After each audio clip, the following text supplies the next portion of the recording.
It is time to talk technology as we head towards 10 o'clock. Mathew Dickerson, good morning. Oh, look, Nick, I've been listening to you this morning and I'd actually rather a bit more technology in those gliders. Just the idea of no power on there is a bit freaky. Was that not amazing to hear that they could do 1,000 kilometres in a glider, no engine at all? It's unbelievable, isn't it?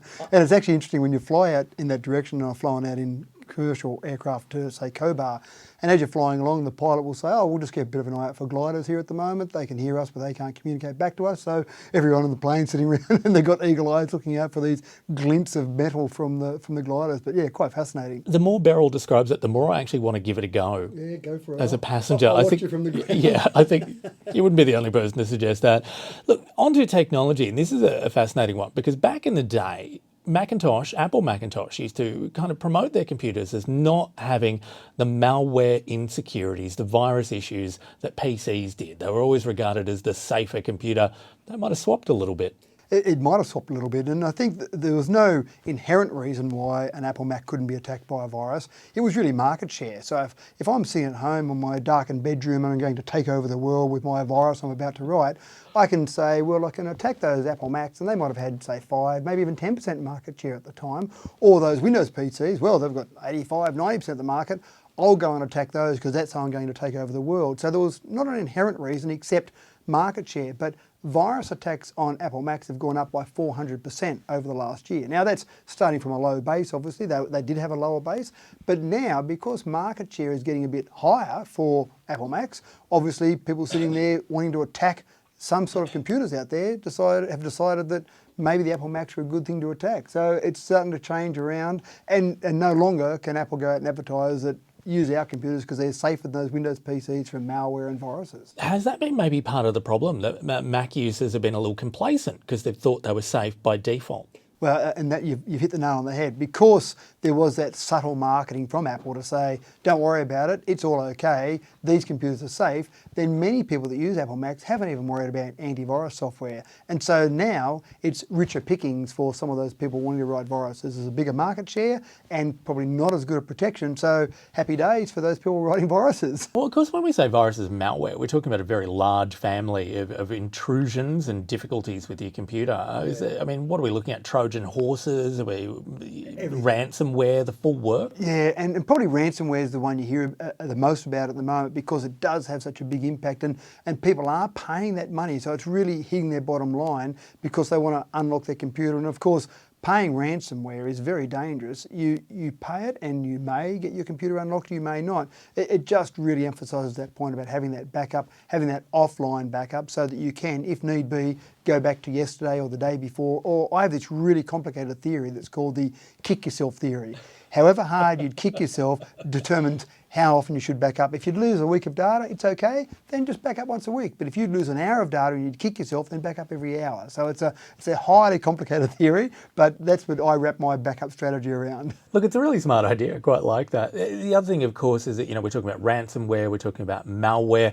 These are very sophisticated these days. They often rely on some clever social engineering. Gone is the day where it was about you having to openly download something on your computer. Sometimes these are really simple phishing campaigns where you're clicking a link that you would swear blind was perfectly okay. Oh, they're very clever, and I wish some of these people would put their minds to using it for good rather than using it for evil, because you're right, some of the emails that come through that aren't phishing emails, you look at it and you compare it to the legitimate company they're trying to impersonate, and it looks absolutely spot on. And one of the things I say to people is just hover over the links. The links look correct, and when you hover over the link, suddenly when you look at the domain name and it's meant to be company abc.com and it actually says xyz.com, then you go, well, maybe this isn't the legitimate company. I don't know why that company would have a domain name that looks so strange. So that's one of the simple ways to do it. Of course, phishing emails, one of the things is it's very easy for me to impersonate you. It's very easy for me to send an email and it looks to the world as if it's come from Nic Healey.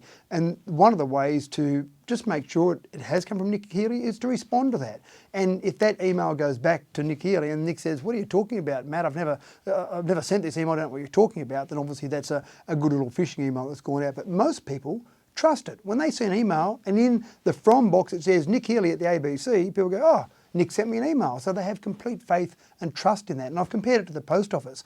I can send a letter to anyone in the world and I can say it came from Nic Healey, for example. On the back of the envelope I say Nic Healey, ABC, Dubbo, that's it.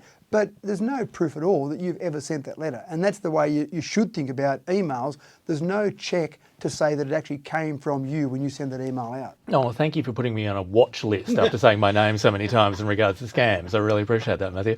Look, the other thing is often people feel ashamed when they get caught up in a scam, and they shouldn't. As we said, these are very sophisticated, and it's not just people who are getting targeted.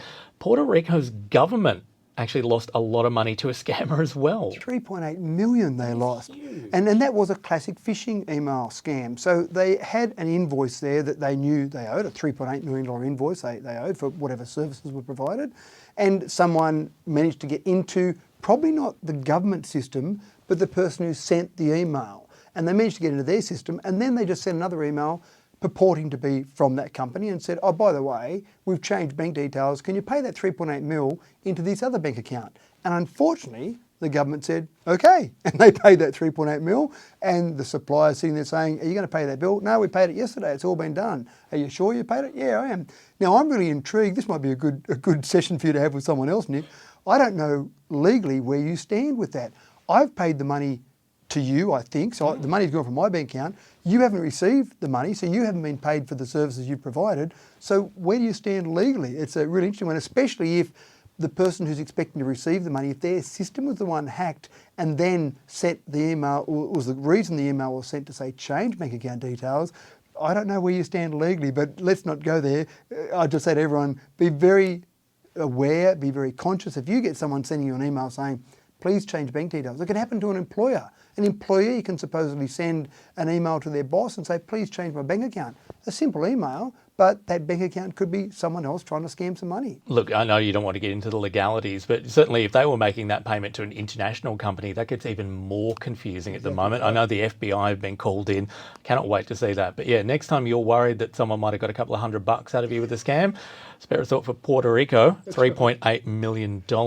Changing tactics entirely. You know, we've been seeing the way sport and technology have been colliding on the field, but also off the field in the way we spectate. And smart stadiums are about to become a thing. Yeah, this is really exciting. I mean, I like going to live sport. I like going to the cricket each year and, you know, a few footy matches. And it's great seeing there in the ground, but you know that two things are going to happen. One, you're going to go to the toilet or to get some food or something just when there's a wicket that falls or just when there's something exciting that happens. And the other thing is, you know that the try of the year is going to be scored at the other end of the ground when you're squinting or you've got your binoculars out, you can just see it. And you'll come home from the ground, you'll say to some friends, oh, you know, it wasn't a bad game. And they'll say, what about that? And they'll describe in detail something that happened because they were sitting in their lounge room with their 85-inch TV and watching replays and all the rest of it. So the idea of a smart stadium is to try and give you that same home viewing experience at the ground using basically 5G technology, using your smartphone in your pocket, using augmented reality. And so you get to the point then where you can actually sit there, watch the game, but also have replays instantly on your phone, have the ability to see what other people are seeing around the ground. And then when you're hungry, don't get up and go to one of the food stalls. You simply order from your seat some food to be brought over to your seat so that you can do it, pay for it the whole lot. And then in between overs in the cricket, for example, some food comes along from someone and gets delivered to your seat. Even the way you get to your seat and the way you're scanned in, obviously people still print tickets. You can do tickets via your phone now, but that will go a lot further and then give you directions to that seat because it will know very accurately where you are in the stadium.